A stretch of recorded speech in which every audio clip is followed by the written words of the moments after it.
We have a full slate of IHSA postseason basketball coverage, while our area's top boys swimmers also competed at the state meets over the weekends. Good evening, Naperville sports fans, and welcome to another episode of NSW. I'm your host, Joe Kennedy. This winter, we've seen one of the best overall seasons in terms of records for our local boys and girls basketball squads. Bennett Academy also continues to prove why they are two of the best run programs in Illinois, as the girls team upset 1 seed Bolingbrook, while the boys team made a 14th straight regional final. Let's first head to the girls sectional final between Bennett and Waubonsie Valley, where the Warriors look to win its 12th game out of the last 13 tries. We are at Oswego for the girls basketball sectional final. Waubonsie Valley faces off against Bennett Academy. The Red Wings have knocked the Warriors out of the postseason in 3 straight seasons. Getting the scoring underway is Daniela Emporicosa, who drives into the paint, putting up an early layup. Coming back down the court for Bennett is Bridget Reifenberg, who spins around a defender, putting one in off the backboard. Back and forth we go in the early stages of the game. Emporicosa finds Hannah Lobb as the senior knocks down the triple. Neither team able to pull away here in the first. Amelia Solarski gets the ball shooting from way out, swishing the three-pointer. We are all tied up at 9 after the first quarter. Starting the second quarter on the front foot is Bennett. Shannon Early makes the steal at half court before dribbling in for the layup. Dub V with the ball in the O-zone now. Maya Pareda plays a bounce pass to Ariana Garcia for the easy finish. Once again, the Bennett defense steals the ball away as Ava Mersinger brings it into the rim for the layup. Bennett now up 19-14. The Red Wings aren't slowing down here in the second. Amelia Solarski gets it on the edge, shooting for Trey. Bennett still leads 22-17. Bennett finishes the half strong. Ava Mersinger powers past the Warrior defense, putting one high off the board and in. Bennett goes into the break with a 28-19 lead. Starting the third quarter with the ball is the Warriors. Hannah Lobb gets it shooting for 3 and the senior doesn't miss. Dub V not slowing down. Emporicosa finds Lobb down low as she sinks another triple, forcing a Red Wing timeout. Warriors down by just 4. Waubonsie Valley continues to roll in the third. This time it's Daniela Emporicosa's turn to tack on a 3-point bucket. The Warriors come back and tie this game at 35. Bennett finally gets something going on offense through Ava Mersinger, who fights her way to the paint for the layup and drawing the foul. That puts the Red Wings up by 2. The Black and Red finish the quarter on top. Lindsay Harzik gets it down low, swishing the 3-point shot. Bennett leads 41-38 going into the final frame. Getting the fourth quarter underway is the Warriors. Maya Cobb gets it on the edge, putting up a 3-point basket. The Warriors lead 42-41. Keeping the momentum going for the Warriors is Lily Newton, as it's her turn to tack on a 3-pointer. Bennett keeps the 3-point contest going as Lindsay Harzik drops in a triple. That ties the game at 49. The Red Wings get the ball back. Ava Mersinger brings it in, putting up the layup and drawing the foul. BA goes up 52-49. A couple of possessions later, it's Maya Cobb for the Warriors shooting for 3. Dub V goes up 56-55. Bennett comes back down the court as Aria Maza shoots for 3. That puts the Red Wings up 58-56 with 25 seconds left. Next play for the Warriors, Daniela Emporicosa dribbles in, scoring on the layup, tying the game at 58. That sends us into overtime. Skipping to the final seconds of overtime with the game tied at 61. Lily Newton powers through the Bennett defense, putting one off the backboard and in. Dub V goes up 63-61 with 2 seconds left. Bennett with one last chance, but Emma Bridges' shot gets tipped by Lily Newton, and that's the game. Waubonsee Valley wins their first sectional title since 1999, taking down Bennett Academy in overtime by a score of 63-61. The Warriors advance to the Super Sectionals. Now in boys hoops, we have 3 great regional final matchups filled with Division I talent. We'll start with the Red Wings facing Oswego East before checking in on Neuqua and Waubonsee Valley.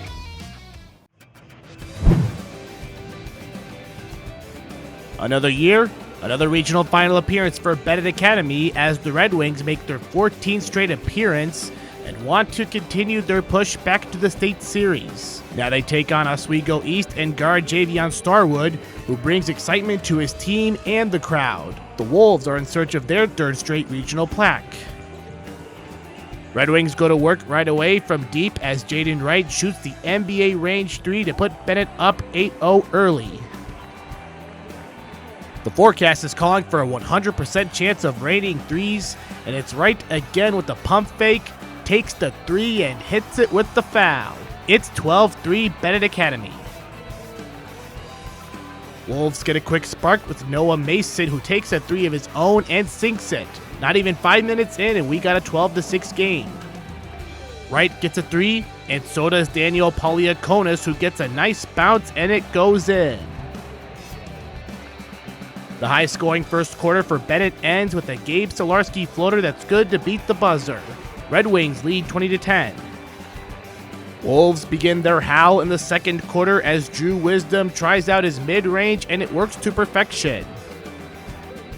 Then Torrin Ross fights his way through the defense and gets the hoop and the harm.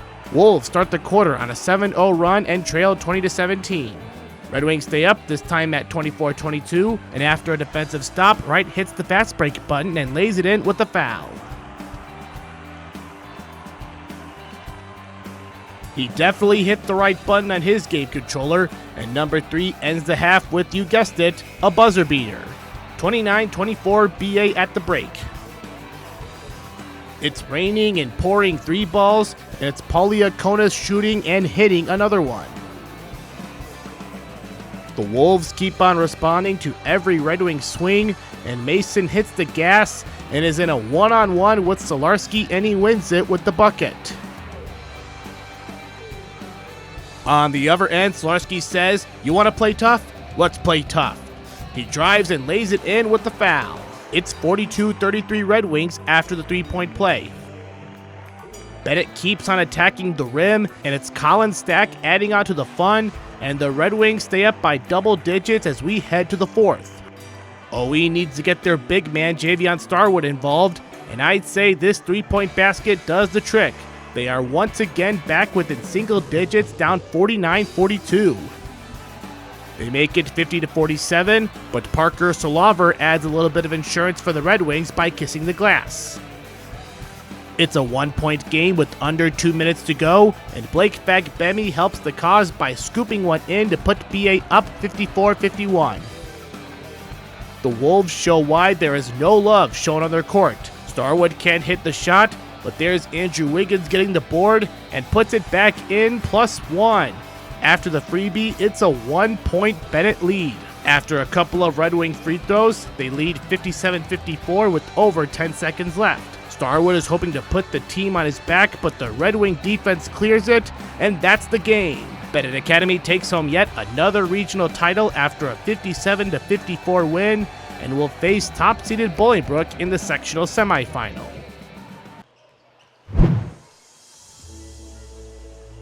Waubonsee Valley boys basketball looks to continue their season in the regional final. The Warriors face off against Plainfield North after the Tigers upset Mattia Valley in the semifinals. Getting the scoring underway is Tyreek Coleman, who knocks down a triple right in front of the Tigers bench. Bringing the ball in for North is Jeffrey Fleming, who fights his way to the rim for the bucket. The Tigers take an early 4-3 lead. The Warriors come right back down the court as Tyreek Coleman has the time and space to score another 3-point bucket. Back and forth the squads go. Evan Sarsnick gets the ball out top shooting for 3. Plainfield North trails 10-9.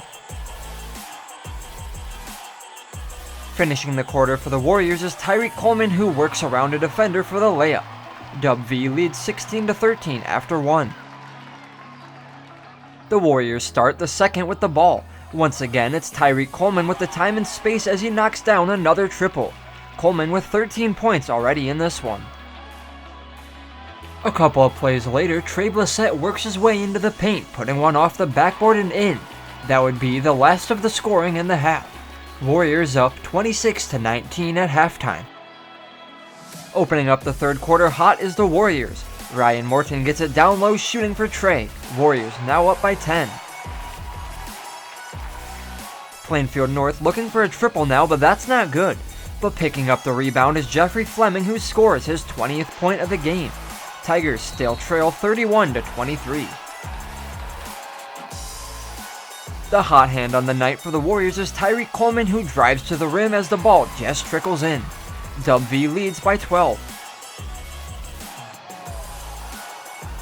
Coleman has the ball again, passing down low to Moses Wilson, who shoots for 3. The Warriors go into the final frame with a 38-23 lead. Starting the final frame with the ball is Plainfield North. Another missed three-pointer is picked up by Pierre Pointer in the paint as he puts up 2. Tigers still trail by 13. The Tigers finally string some points together as Jeffrey Fleming works through the Warrior defense for the layup. However, it doesn't last for long as Coleman finds Trey Blissett, who banks one in off the backboard. Dub V up 45-27. Finishing the game in style for the Warriors is Moses Wilson, who gets the alley-oop pass from Tyreek Coleman for the dunk. Waubonsie Valley walks away victorious in the regional final with a 48-34 win over Plainfield North. The Warriors advance to the sectional semifinals against Downers Grove North. After the break, we'll skate over to the rink as our local hockey teams compete in the Blackhawk Cup. It's a robotic money expert. Clever. How do I start a savings habit? Famous cabbage. Savings habit. Shaving rabbits. Tech can make life simpler, but when it comes to savings habits, nothing's as simple as BMO. A BMO savings account helps you build the habit with a cash reward every month you save. Cash reward. Ingenious. Sardine fest. This year's top prize goes to BMO. I'm just in it for the saving, but it's nice to be recognized. BMO. What's the matter, boy? What are you trying to tell me? Is something wrong? We live in a safe community, but not a crime-free community. If you see something, say something. Naperville Animal Crime Stoppers. Yes, I'd like to report a case of animal cruelty and neglect. Speak up for those who cannot speak for themselves. In hockey, it's the first year for the Naperville Hockey Club competing in the combined division of the Blackhawk Cup. Let's see how they did in their first game. It's round of 16 hockey action in the Blackhawk Cup at All Seasons Ice Rink as the 6-seed Naperville Hockey Club hosts the 11-seed DuPage Stars. The Stars defeated 22nd seed Lakers 4-2 to get here, while the Naperville Hockey Club postseason run starts now. Naperville looks to strike first. Sean Delaney passes it between a defender's legs to Jack Grace, who beats the goalie glove side. Naperville Hockey Club goes in front 1-0. Tommy Fangman Jr. leads the offense here for Naperville. He swings it to James Cavanaugh at the top of the points, and he rifles one past the netminder. We're only 10 minutes into this game, and Naperville Hockey Club goes up 2-0. The DuPage Stars get one back and are now down by 1 as they push to tie this one up.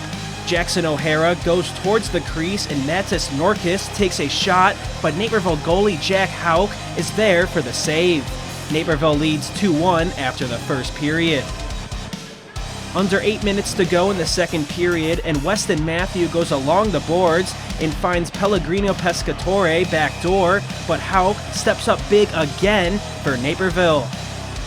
The hockey club looks for a 2-goal lead, and Louis Iandoli goes for the one-timer shot, but DuPage star goalie Eli Matthew makes the save. Naperville gives it another go with Thomas King passing it to Fangman Jr., who tries for the backhand, but Matthew somehow keeps the puck from crossing the line. It's a close call as we close out the second frame. Under 10 seconds to go in the period as the Stars try to tie this game. Michael Calafut rips a shot towards goal, but Hauk deflects it away from the nets, and Naperville Hockey Club leads 2-1 as we head into the third. Fangman Jr. slots it to Owen Wilkie, who shoots it on net as Jack Gilbertson tries to poke in the rebound, but Matthew sits on it to make the save. Only 10 minutes to go and Naperville Hockey Club turns the puck over and Samuel Rollo is in on goal.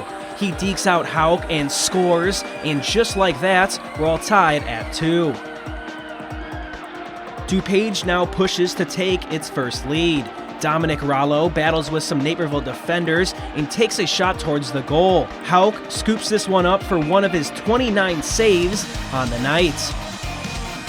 Under 20 seconds to go in the third, and it looks like we're going to overtime, but Naperville has other ideas. Delaney gets it to Iandoli, who embarrasses the defense with a move and a no-look pass to Broden Oswald. He goes backhand top shelf and wins the game for the Naperville Hockey Club by a final score of 3-2. They now move on to the quarterfinals of the Blackhawk Cup.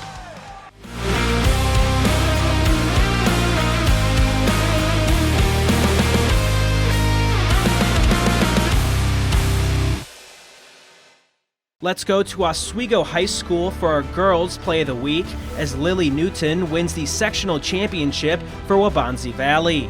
We're in overtime between the Warriors and the Bennett Academy Red Wings, and Daniela Porcozo gets double teamed by the Red Wing defense before giving it off to Newton. She cuts inside the paint and kisses one off the glass and in for the clutch bucket. Waubonsie would stop the last chance attempt from Bennett and win 63-61, but let's take one more look at the play. Newton is our third different Warrior Hoops player to win a Girls Play of the Week award this season. One of our local football teams announced a new head coach last week. We'll fill you in after the break. Local news is your lifeline. Let the Daily Herald help you navigate your world with solid reporting, good advice, and a much-needed diversion or two.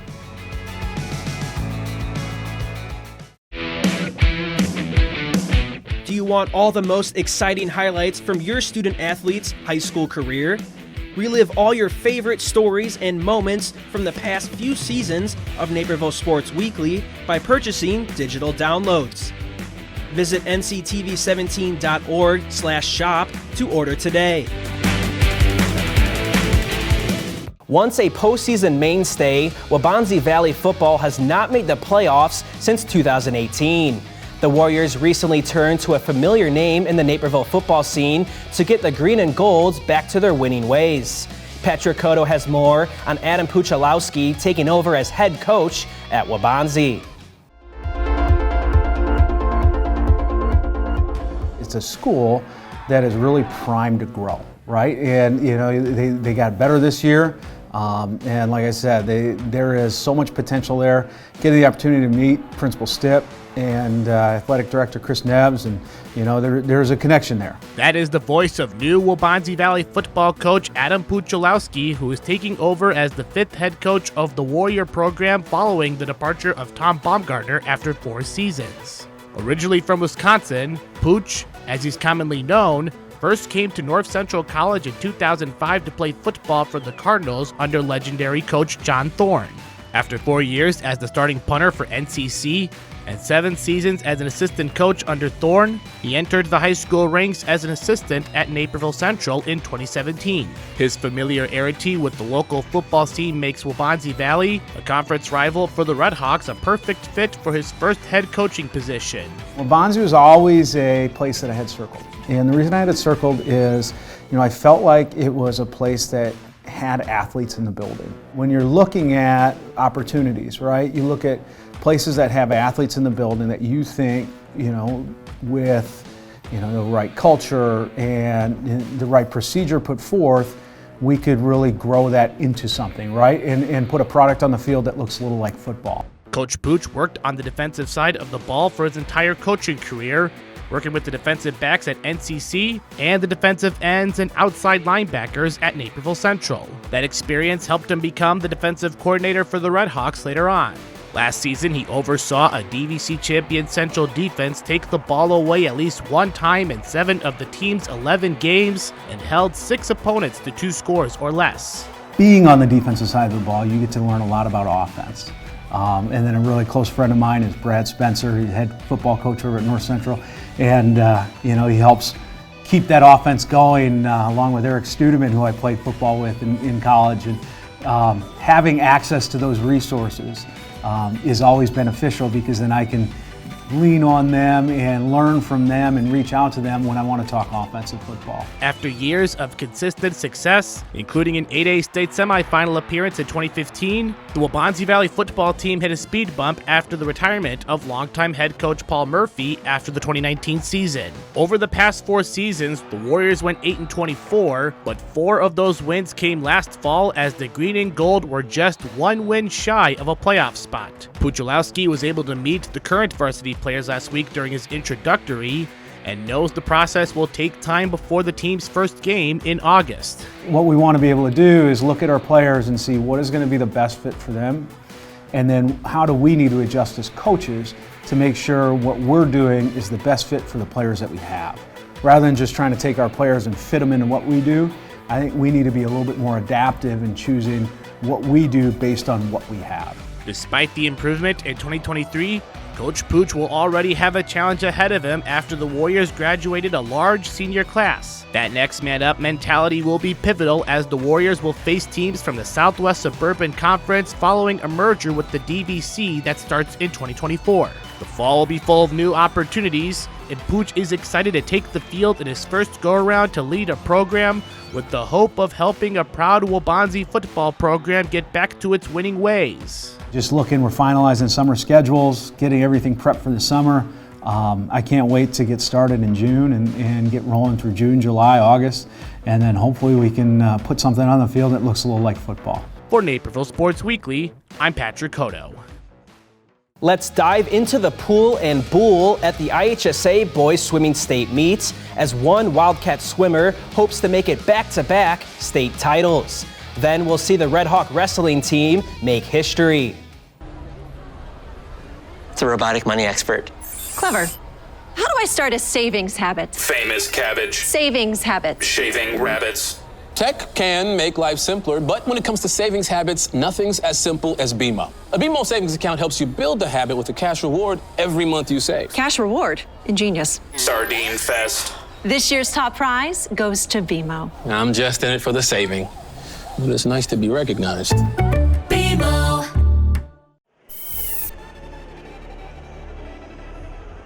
Welcome to the FMC Natatorium, the site of the 2024 IHSA Boys Swimming and Diving Meet. 5 of our area teams, including back-to-back defending sectional champs Waubonsie Valley, all have swimmers looking to save their best for last on the big stage. As always, the meet starts with the 200-yard medley relay. The first heat features Naperville North's Jonathan Wang, Mason Hoffman, Ethan Herscher, and Alvin Ng. The group takes first place in the heat with a minute 31.99 seconds, and that is a new school record. The Huskies break another one in the 200-yard freestyle relay later in the meet. In the second heat, we got Waubonsie Valley's pack of Tyler Bardick, Nathan Hune, Kayan Lamb, and Alex Schwartz. Although it's Hinsdale Central who comes in as defending state champs, as the group of Josh Bay, Jeffrey Hugh, and Brody Marcette win it and set a new state record with a time of a minute 29.13 seconds. Naperville Central's Max Giedish dives in for the 100-yard freestyle and is in a tight pack right away. However, Brady Johnson from West Chicago is able to pull away from the other swimmers and takes the cake.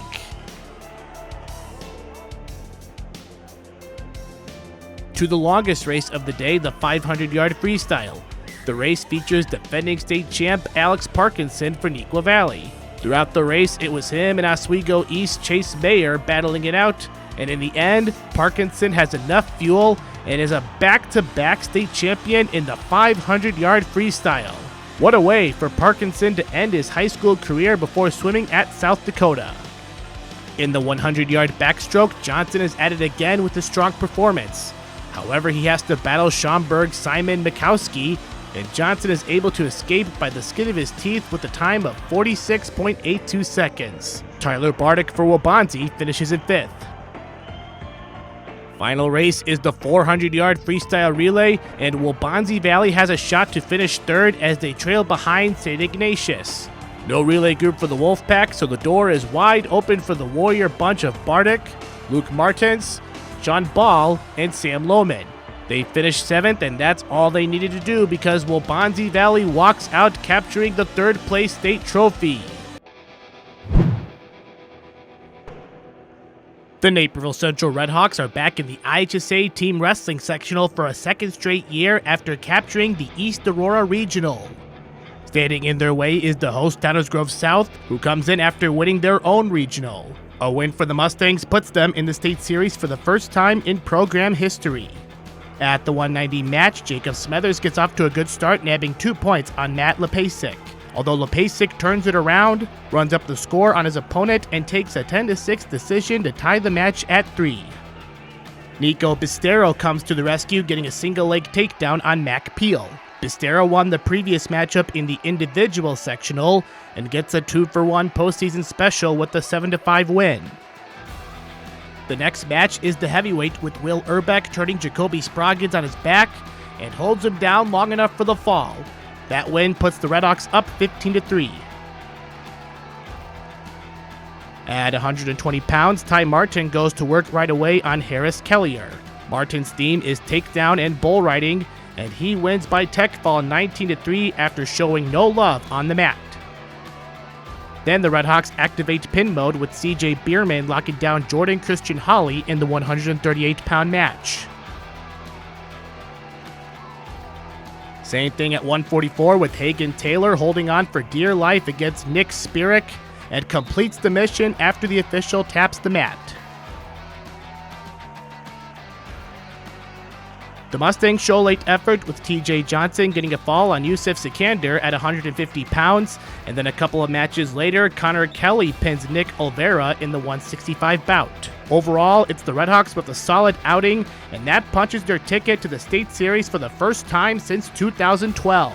They will face Yorkville in the quarterfinals on Friday.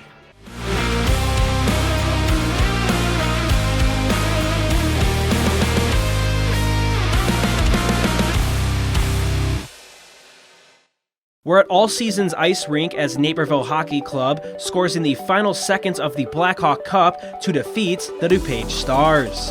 Under 20 seconds to go in the 3rd, and it looks like we're going to overtime, but Naperville has other ideas. Sean Delaney gets it to Louis Iandoli, who embarrasses the defense with a move and a no-look pass to Broden Oswald. He goes backhand top shelf and wins the game for the Naperville Hockey Club by a final score of 3-2. We'll slow this one down and take one more look at the play. Naperville is moving on and will face off against the Ice Cats in the quarterfinals of the Blackhawk Cup. That will close out tonight's show of NSW, and we're almost closed out of the winter sports season, so make sure to tune in next week for more postseason hoops and hockey as the quest for state continues. You can find our past highlights, feature stories, and community sports on nctv17.org and our NCTV17 Sports YouTube channel. You can also find us on social media at NCTV17 on Facebook, Twitter, and Instagram. For Naperville Sports Weekly, I'm Joe Kennedy.